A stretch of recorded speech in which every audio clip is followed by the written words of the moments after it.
ये हो क्या रहा है क्रिकेट में? आपको भी वीज़ा नहीं मिला था 2023 के वर्ल्ड कप में, हालांकि लेटर एशियन क्रिकेट काउंसिल की तरफ से था। तो आपका एक्सपीरियंस क्या कहता है कि ये अचानक से ये वबाल जो आया है पॉलिटिक्स का, इसकी क्या रीजंस?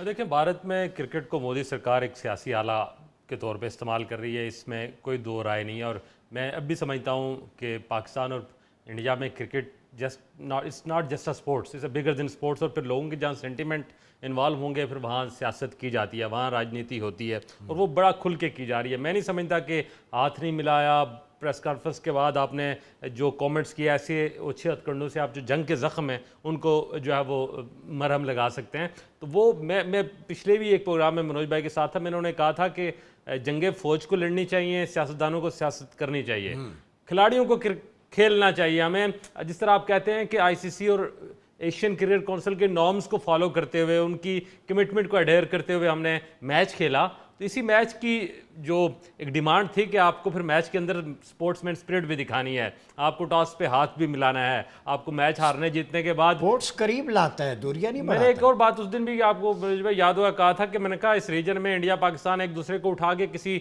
दूसरे जगह नहीं फेंक सकते, हमने अब इसी रीजन में को एग्जिस्ट करना है। 1.5 अरब आबादी है आपकी, 25 करोड़ हम हैं। अगर हम स्पोर्ट्स, आप हमारे देखें ना, पहलगाम का जो इंसिडेंट था उससे पहले फवाद खान की फिल्म बनी, वहाँ वो रिलीज होने के लिए तैयार थी, उस वक्त तो टेंशन नहीं थी, आपने वो फिल्म रिलीज होने से रोक दी।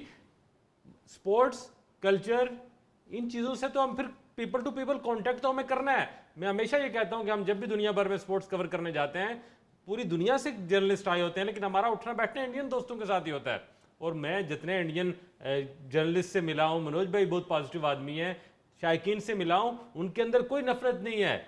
अब थोड़ी थोड़ी नजर आ रही है, क्योंकि पिछले 8-10 साल से जब से मोदी सरकार वो हिंदुत्व का एक पूरा उनके अंदर इनकलकेट कर रही है, जिस तरह टीके नहीं लगाए जा रहे सिरिंज से, इस तरह किया जा रहा है, तो वहां से नफरतें आ रही हैं। इसको दोनों तरफ जो पॉजिटिव लोग हैं उनको रोकना होगा। आप सॉल्यूशन क्या देखते हैं? देखिए, सोल्यूशन यही है कि फिर पाकिस्तान और इंडिया की माबैन जो क्रिकेट है वो इस तरह तो नहीं चल सकती कि रोज़ उसके अंदर पॉलिटिक्स भी हो, रोज़ जो है उसमें जो है वो क्रिकेट की नॉर्म्स को जो है वो ख़राब किया जाए। ये सिर्फ क्रिकेट को बदनाम नहीं किया गया, बल्कि जेंटलमैन गेम की जो साख है उसको भी बुरी तरह मुतासर किया गया। तो मैं खालिद महमूद साहब की इस बात से बिल्कुल इत्तेफाक करता हूँ कि पाकिस्तान ने बहुत लीनियंसी पहले दिखा ली, हम वहाँ खेलने चले गए, वो नहीं आए। हमने गुजरात में जो हमें सबसे ज़्यादा कंसर्न थे, जिस जगह पर अहमदाबाद में 1.25 लाख इंडियन के दरमियान जाके हमने मैच खेला, तो सारा कुछ कर लिया, लेकिन वहाँ से कोई पॉजिटिविटी नहीं है।